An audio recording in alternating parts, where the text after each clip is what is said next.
in our army. We demand to stop the starvation in Gaza. Netanyahu की जान अब खतरे में आ चुकी है। यह बात मैं नहीं कह रहा, वहां की खुफिया एजेंसियां कह रही हैं। और खतरे में इस कदर आ गई है कि उनके ही देश के नागरिक उनकी हत्या की प्लानिंग कर रहे हैं, जिसमें से एक तो पकड़े गए। दावा किया गया कि वो नेतन्याहू के इतने करीब पहुंच चुकी थी कि एक बड़ा हमला होने जा रहा था।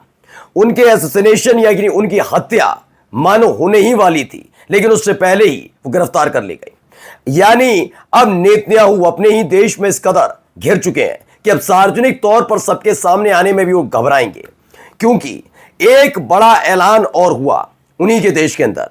अलग अलग जगह गृह युद्ध जैसे हालात बने, उनके अपने देश में प्रदर्शन चल रहे हैं, कोई उनकी जान लेने को आमादा है। तो वही दूसरी खबर यह है कि हमास की तरफ से जो ऐलान किया उसने अमेरिका की दिक्कत बढ़ा दी है।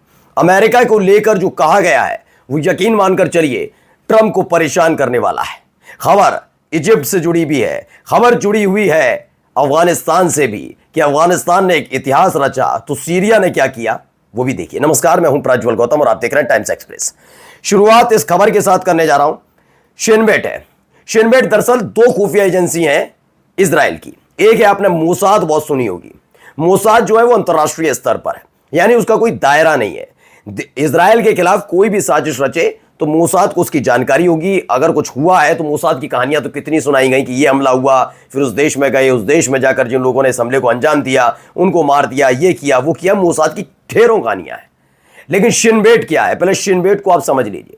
शिनबेट खास तौर पर फिलिस्तीनियों के लिए बनाया गया है, गजा में रहने वाले फिलिस्तीनी, क्योंकि सबसे बड़ा दुश्मन भाई किसी की जमीनों आप कब्जा लोगे और उसकी जमीन पर कब्जा कर अपना मकान बना लोगे तो वो आपसे गुस्सा होगा नहीं होगा, और उससे क्या कहोगे, चल निकल बाहर यहां से। तो वही फिलिस्तीनियों के साथ है। फिलिस्तीनियों ने इजरायलियों को रहने के लिए जगह दी थी जब इन्हें खदेड़ कर भगाया गया।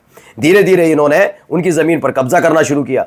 जब शुरुआत में विवाद शुरू हुआ तो कई फिलिस्तीनियों को लगा नहीं ये आपसी विवाद है, ये तो नहीं होना चाहिए, नहीं होना चाहिए, नहीं होना चाहिए, नहीं होना चाहिए। देखते देखते पूरे फिलिस्तीन पर कब्जा करते चले गए। अब ये समझ गए कि इजराइल पर कभी भी फिलिस्तीनी कब्जा कर सकते हैं, तो उसके लिए एक शिनबेट बनाई। शिनबेट खास तौर पर फिलिस्तीनियों पर नजर रखते हैं, क्या कर रहे हैं, क्या प्लानिंग तैयार हो रही है, इजराइल के खिलाफ क्या है। तो वही एक इनका एजेंसी है, ये भी खुफिया एजेंसी है। तो शिनबेट खास तौर पर फिलिस्तीनियों के लिए। तो शिनबेट ने एक 70 साल की एक महिला को गिरफ्तार किया। सोचिए, उम्र के इस पड़ाव पर आकर अगर वो बेंजामिन नेतन्याहू की हत्या करना चाहती हैं तो सोचिए क्या है। वो महिला भी कौन है, वो महिला भी इजरायली है। बताया गया एक 70 साल की इजरायली महिला को गिरफ्तार किया है। हु प्रोटेस्टेड अगेंस्ट नेतन्याहू, जो नेतन्याहू के खिलाफ चल रहे प्रदर्शन में शामिल होने पहुंची। खबर यह भी हुई कि वो प्लानिंग कर रही थी नेतन्याहू को मारने की, नेतन्याहू को की हत्या करने की प्लानिंग एक 70 साल की महिला ने की थी, यानी इजरायली महिला ने। She reportedly tried to get an RPG to target his convoy and search for his security details. दावा यह किया गया कि वो आरपीजी टू टारगेट इस कॉन्वे के लिए मतलब पूरी एक सिक्योरिटी वो ले रही थी, कहां से आते हैं, कैसे जाते हैं, क्या कर रहे हैं, पूरी जानकारी ले रही थी। और सिक्योरिटी कितनी रहती है इसकी जानकारी ली जा रही थी। और शिनबेट ने इसी आधार पर गिरफ्तार किया। तो ये अपने आप में बड़ी बात है कि एक इजरायली महिला बेंजामिन नेतन्याहू की हत्या की प्लानिंग बना रही थी। अब सच क्या है झूठ क्या बात अलग है, लेकिन ये बड़ी खबर है। अब आइए, दो वीडियो है इसमें। पहला वीडियो आप देखिए, वॉरफेयर एनालिसिस का है कि कैसे तेल अवीव में भारी तादाद में लोग जुटे हैं, क्यों जुटे हैं दिखाऊंगा। पहले वीडियो देखिए। एक दूसरी वीडियो भी इसी से जुड़ी हुई देख ही लीजिए। तो ये दोनों ही जगह आप लगातार देख रहे होंगे कि कैसे प्रदर्शन चल रहा है। प्रदर्शन हो क्या रहा है, क्या हो रहा है, मैं जरा समझा देता हूं।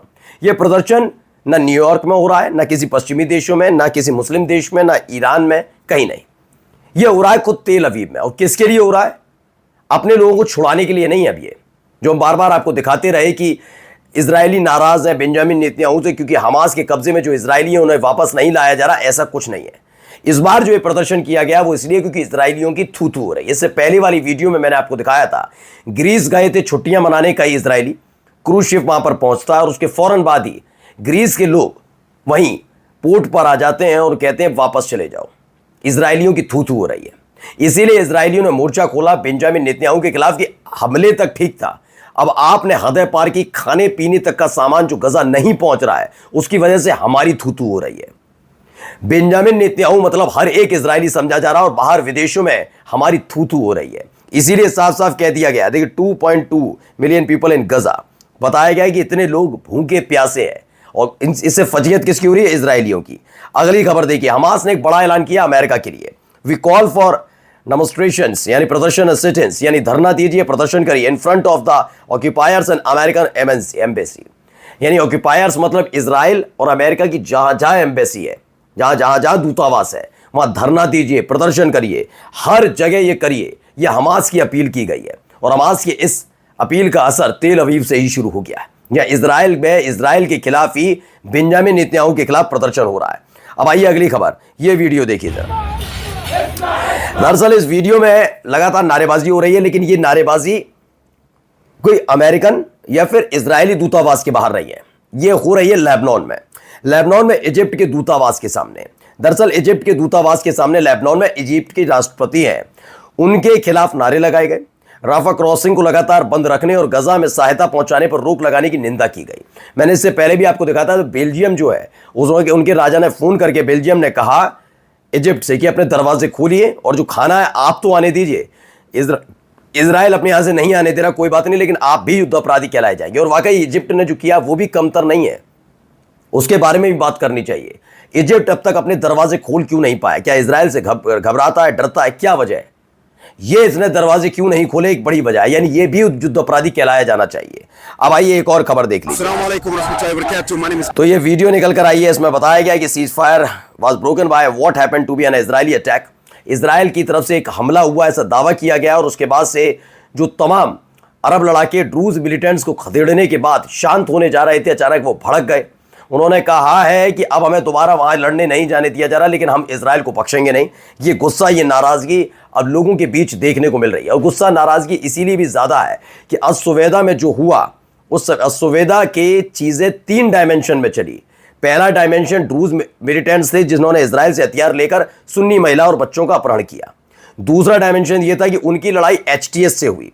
एचटीएस के साथ साथ चूंकि एचटीएस के मुखिया खुद अल-जुलानी हैं जो सीरिया के राष्ट्रपति हैं, तो उनकी वजह से एचटीएस और सीरिया की सेना दोनों ने हमला ड्रूज मिलिटेंट्स पे किया। ड्रूज कम थे उनके मुकाबले, तो पीछे खिंचने लगे। इजराइल को यह जानकारी मिली कि ड्रूज मिलिटेंट्स जो उनके लाडले हैं, जिनको भेजा गया है इजराइल का सपना पूरा करने के लिए, डेविड कॉरिडोर के लिए, दक्षिणी सीरिया पर कब्जा करने के लिए, उन पर मार हो रही है सीरिया की तरफ से। उन्होंने उल्टा सीरिया पर हमला कर दिया। लेकिन तभी एक नया डायमेंशन शुरू होता है अरब लड़ाकों का। अरब लड़ाके जैसे ही इसमें कूदे, उसके बाद हाथ पांव फूल गए और ड्रूज मिलिटेंट्स को खदेड़ दिया गया और उसके बाद से सब शांति थी। लेकिन फिर से माना जा रहा है इजराइल का एक हमला, और उस हमले के बाद भड़क गई है सीरिया में आग फिर से। और जाते जाते मैं आपको एक महत्वपूर्ण और बढ़िया तस्वीर दिखाने जा रहा हूं, पहले वीडियो देखिए।